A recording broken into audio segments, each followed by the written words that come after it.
Hello everyone, welcome back to my channel, The Silent Fear.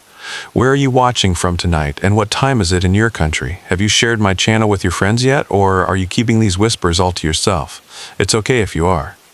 Some things are better kept secret, like the strange noise you hear in your attic that you keep telling yourself is just the house settling. Here we explore chilling true crime and eerie mysteries, stories that slip between fact and nightmare.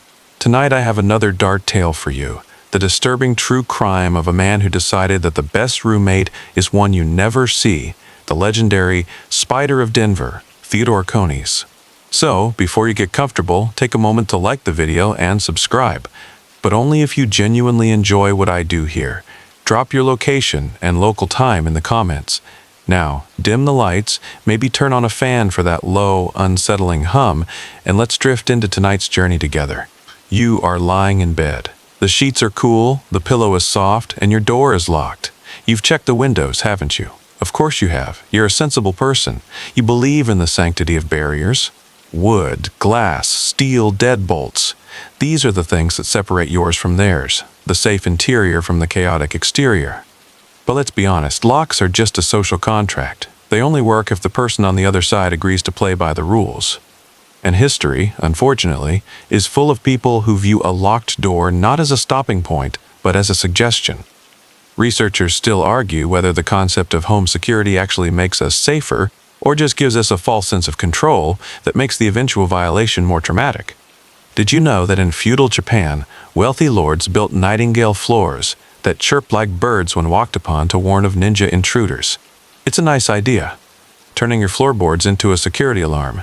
Your floorboards creak too, don't they? But you usually blame it on the humidity. Or the pipes.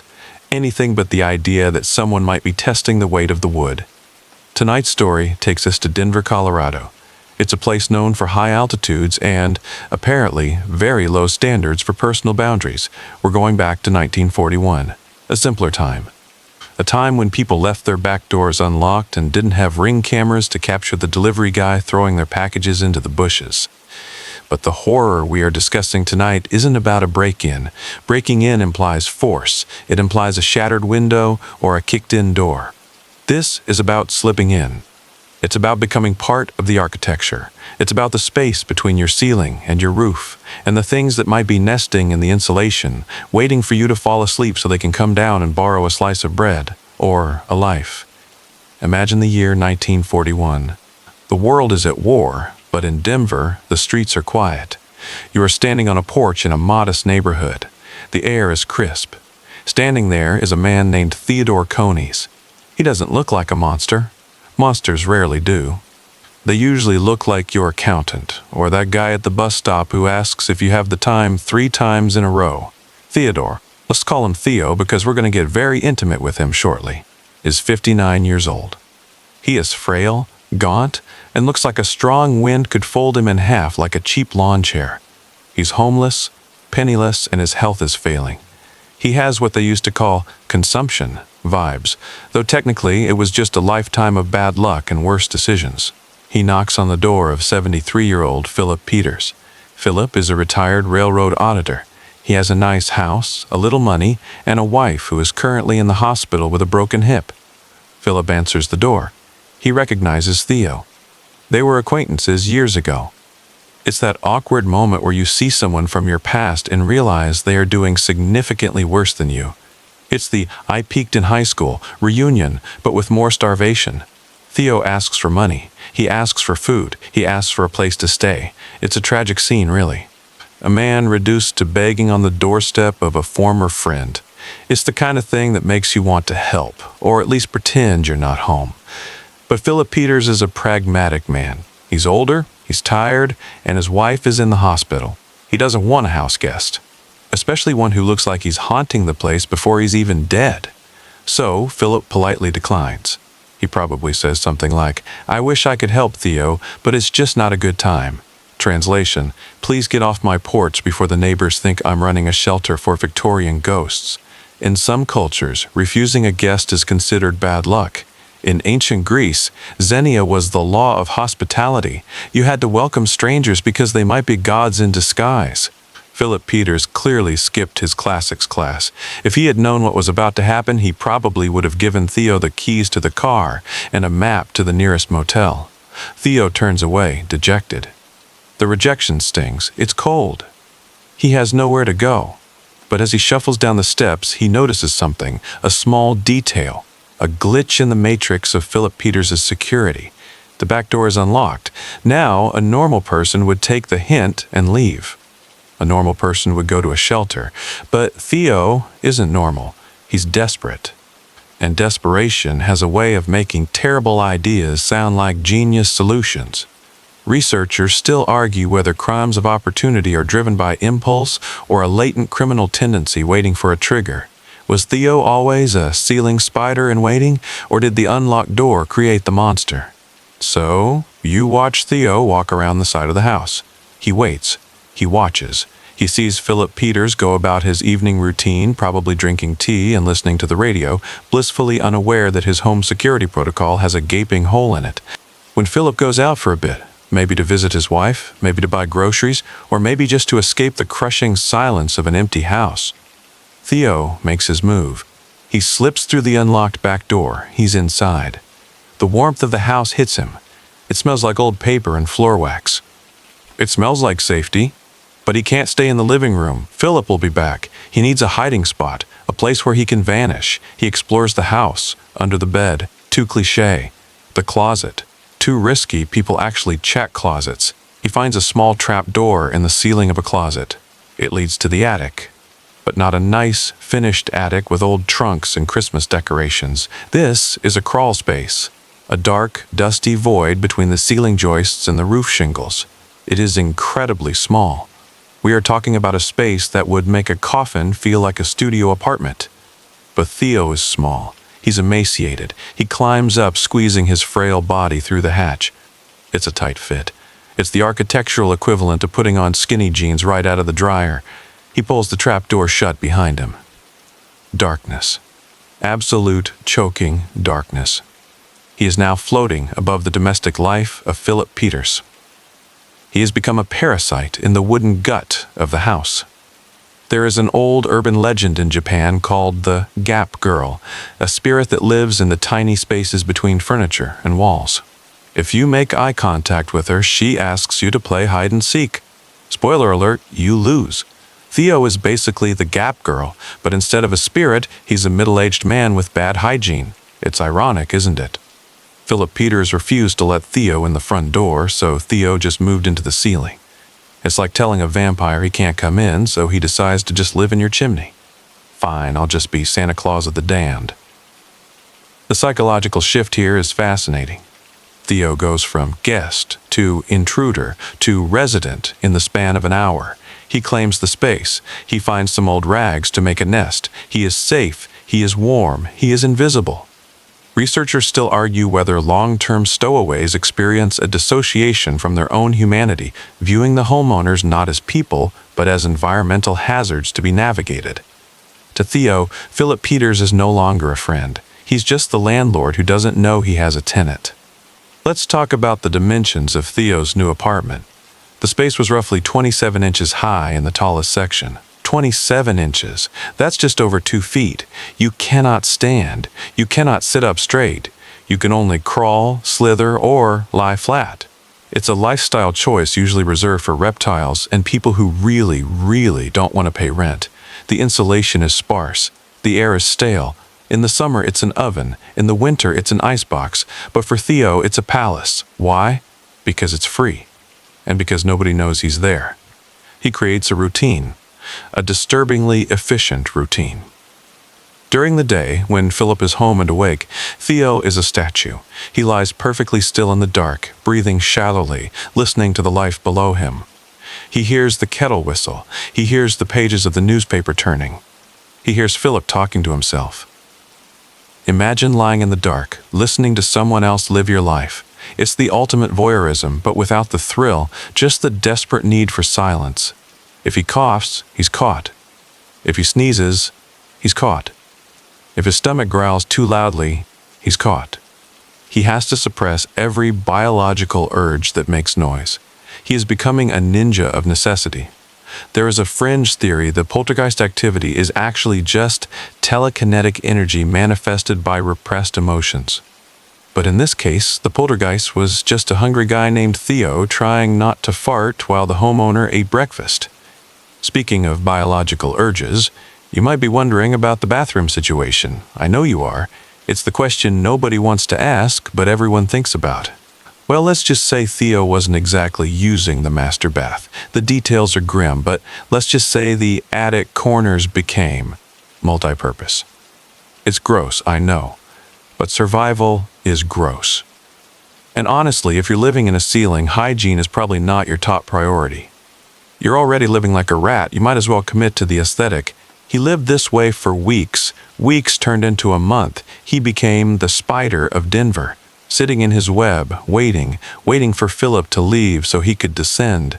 Researchers still argue whether isolation in confined spaces accelerates the breakdown of social norms, leading to a feral state of mind. Theo was certainly proving that theory right. He was reverting to a primal state, a creature of the dark. When Philip Peters left the house or went to sleep, the house transformed. It became Theo's domain. Picture this, it's 2000 a.m. Philip is snoring in his bedroom. The house is silent. Slowly, silently, the trapdoor in the closet ceiling lifts. A pale, skinny hand reaches down. Then, a leg. Theo lowers himself into the closet like a spider dropping from a silk thread. He creeps into the kitchen. He opens the icebox. He eats a little bit of food. Not too much, just enough to survive. He doesn't want Philip to notice massive amounts of missing groceries. He's a considerate parasite. He's skimming off the top. "Honey, did we eat all the cheese?" "I don't know, Philip," asked the ceiling goblin. He would sometimes even brew coffee. Imagine the audacity, brewing coffee in the house of the man you are hiding from while he sleeps 50 feet away. That is a level of confidence I aspire to. I get nervous eating a grape at the grocery store before I've paid for it. He would read Philip's newspapers. He would catch up on the war news. He would sit in Philip's favorite chair. For a few hours every night he pretended he was the owner. He pretended he had a life. But he always had to watch the clock. Before the sun came up, before Philip stirred, Theo had to retreat. He had to wash his cup, put everything back exactly where he found it, and ascend back into the hellish crawl space. It's like Cinderella, but instead of a glass slipper, he leaves behind a faint smell of unwashed human and a slightly lighter block of cheese. There's a concept in folklore called the domovoi in Slavic mythology, a household spirit that lives behind the stove or in the attic. If you treat it well, it protects the house. If you anger it, it breaks dishes and makes noise. Theo was a self-appointed domovoi, except he didn't protect anything, and his only magical power was supreme stealth. Researchers still argue whether the human brain can adapt to a nocturnal cycle permanently without severe psychological degradation. Theo was essentially living in a different time zone than the rest of Denver, the time zone of the shadow. Of course, no matter how careful you are, you can't be invisible forever. The house began to whisper. Philip Peters started noticing things, small things, a loaf of bread that seemed to shrink faster than usual, a coffee pot that was warm when it should have been cold. Strange thumps from the ceiling. At first, he rationalized it. We all do. I must have eaten that ham and forgotten. The house is just settling. Maybe it's mice. Mice. That's the go-to excuse, isn't it? Oh, it's just mice. Mice don't brew coffee, Philip. Mice don't read the Sunday funnies. If you have mice that are doing that, you need to stop calling an exterminator and start calling a talent agent. One night, Philip heard a distinct noise. A creak. Footsteps. He got up to investigate. He checked the doors. Locked. He checked the windows. Locked. He went back to bed, confused. The neighbors started seeing things too. They would tell Philip, "Hey, I saw a light on in your house while you were out." And Philip would say, "Impossible. I turned everything off." He started to think he was going crazy, or that the house was haunted. In a way, it was. It was haunted by a man named Theo who is currently sleeping directly above the dining room table. This is the gaslighting of the century. Theo was unintentionally driving Philip to the brink of insanity just by existing. It's like having a roommate who never pays rent, never says hi, but but eats your leftovers and convinces you that you have early-onset dementia. Researchers still argue whether the phenomenon of sensing a presence is a primal instinct evolved to detect hidden predators. Philip's instincts were screaming at him, but his logic kept shutting them down. "There's nobody there," logic said. "Look up," instinct whispered.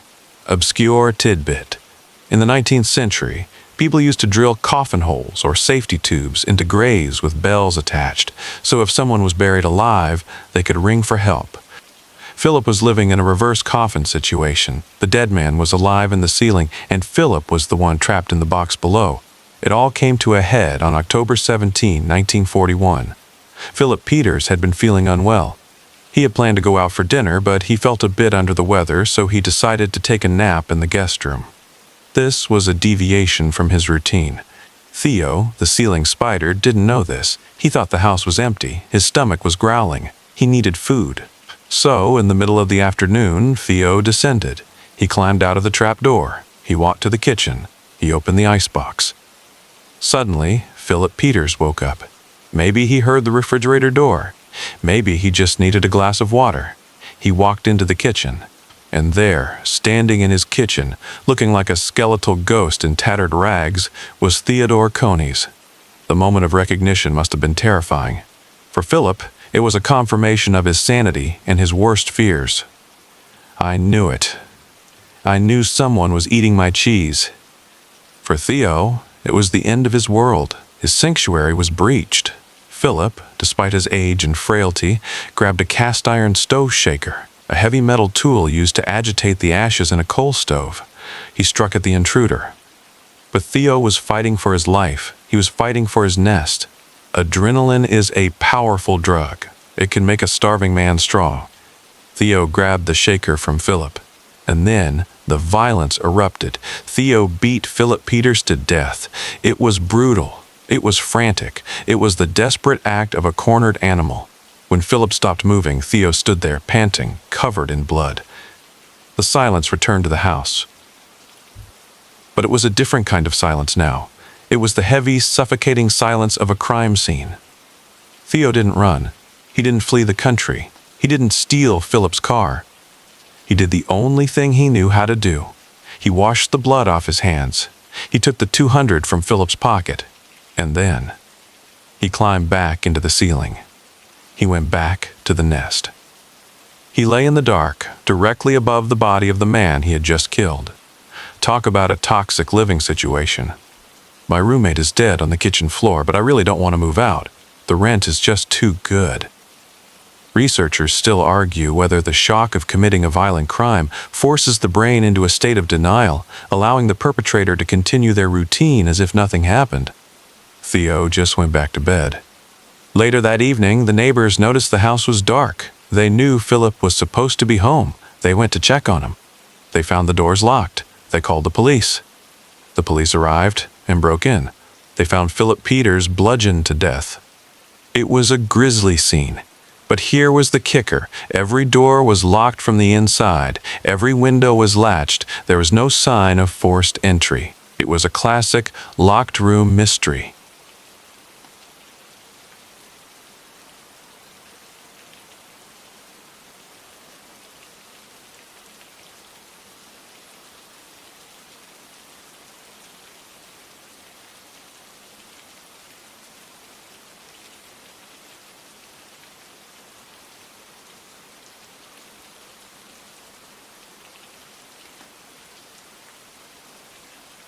The police were baffled. How did the killer get in?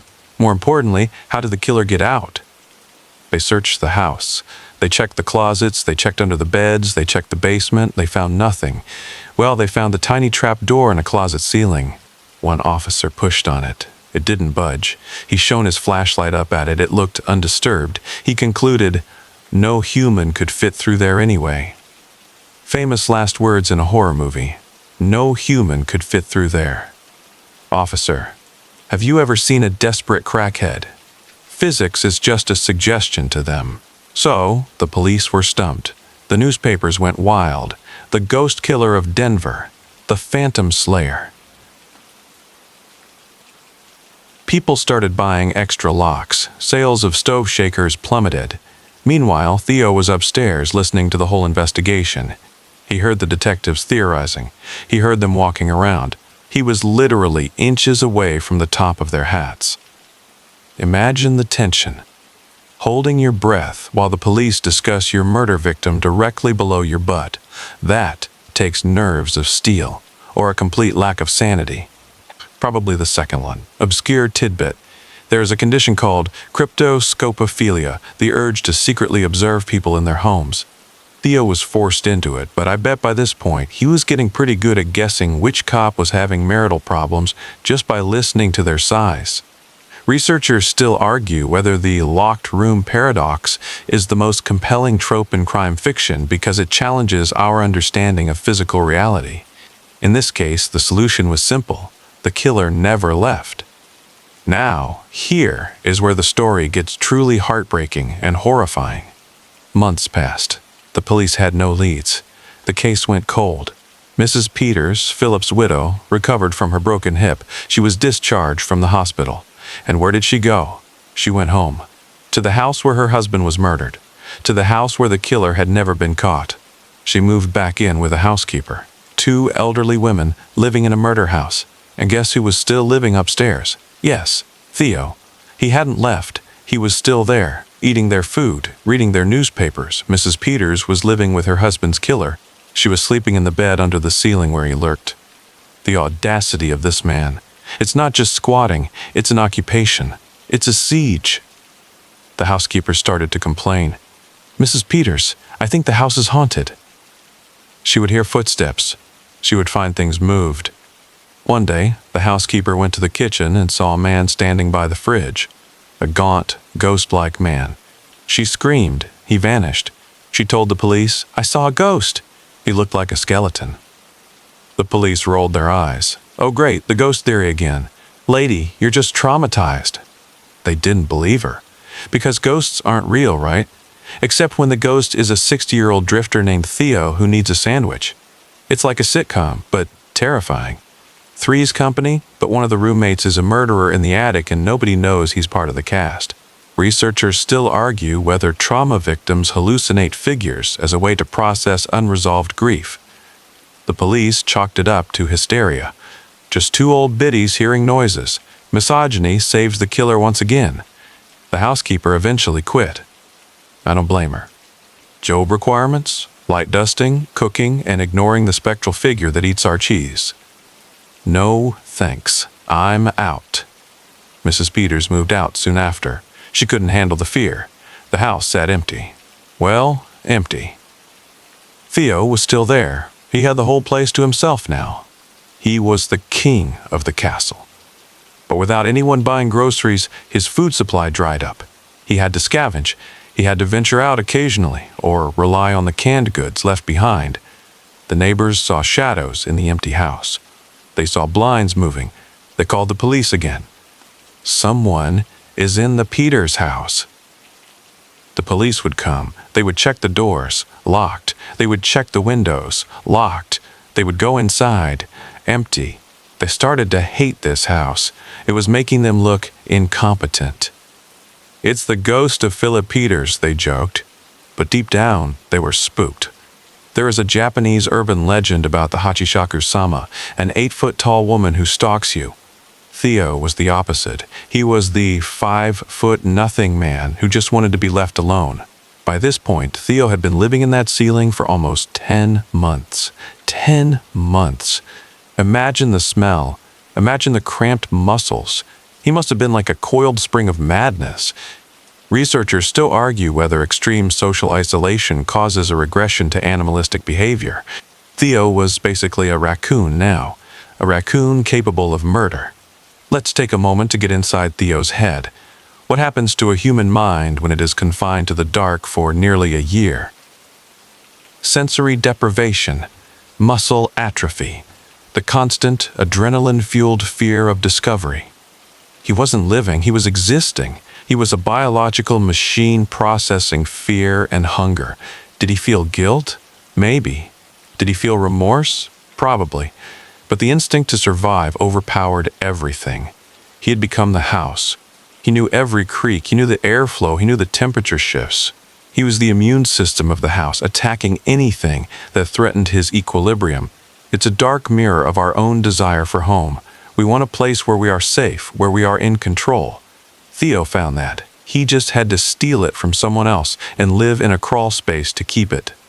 He is the patron saint of introverts. I just want to stay home and not see anyone. Theo took that to the extreme. I will literally kill a man to avoid eviction. Obscure tidbit. In medieval times, anchorites were religious hermits who walled themselves into small cells attached to churches to live in prayer. They were considered holy. Theo was an accidental anchorite of the Church of Don't Look at Me. Researchers still argue whether the fight-or-flight response has a third option: freeze. Theo mastered the freeze. He froze his life, his movement, his very existence, until he became invisible. July 1942. The police are tired of the calls. They are tired of the ghost stories. Two officers, detectives Fred Zietz and Roy Bloxam, decide to do something different. They are going to stake out the empty house. But they aren't just going to drive by. They're going to wait inside. They enter the house quietly. They find hiding spots, and they wait. They wait for hours. The house is silent. The sun goes down. The shadows lengthen. They are about to give up. It's empty, Fred. Let's go get a donut. But then, a sound, a faint click, a scratch. They freeze. They listen. It's coming from the hallway. They peek out, and they see something that stops their hearts. They see the trap door in the ceiling moving, the trap door that no human could fit through. It lifts, and a pair of legs swings down. Detective Zietz and Bloxam watch in disbelief as a pair of skinny, pale legs dangles from the ceiling. Then a torso. Then a head. Theodore Coneys drops to the floor. He looks wild. His hair is long and matted. His clothes are rags. He looks like a caveman who got lost in the suburbs. He stands up, stretches, and heads for the kitchen. The detectives step out. Freeze! Theo turns. The look on his face must have been pure horror. The gig was up. The game was over. He didn't fight. He didn't run. He just collapsed. He was too weak. He was done. They handcuffed him.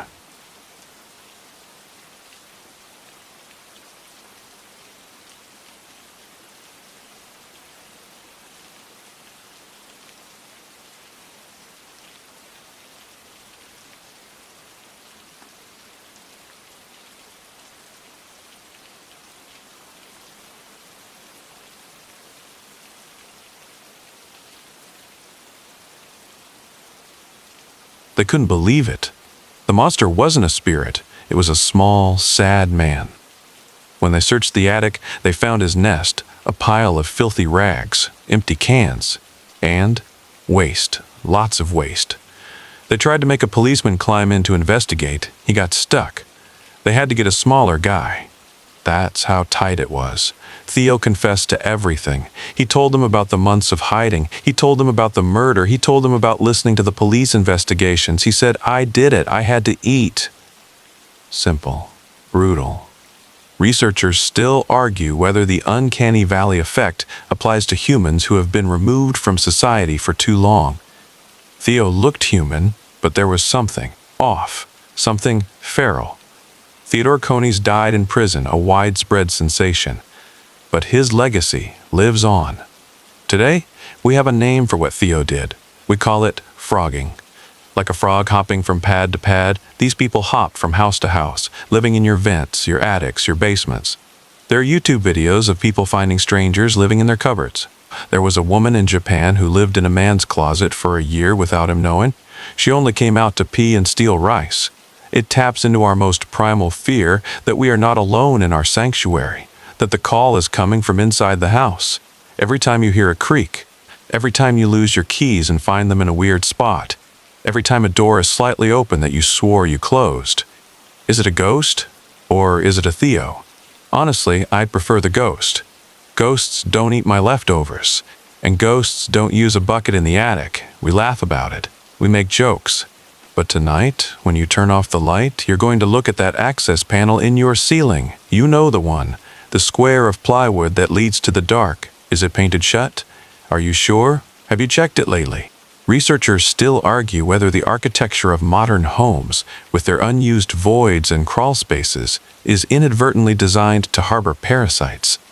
We build spaces we cannot see, and nature or human nature abhors a vacuum. Theodore Coneys died in the prison hospital in 1967. He spent the rest of his life in a cell, which, honestly, was probably an upgrade from the attic. At least he could stand up.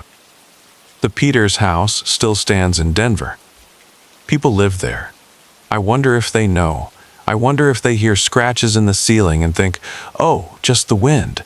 We spend our lives building walls to keep the world out, but we forget that walls have two sides, and sometimes the thing we are locking out is already locked in with us. So tonight, as you drift off to sleep, listen to your house. Listen to the breathing of the building. Is that the HVAC system? Or is it a lung? Is that the house settling? Or is someone shifting their weight on the joist above your head? Sleep well. And maybe leave a sandwich on the counter, just in case. You don't want to make him angry. Good night.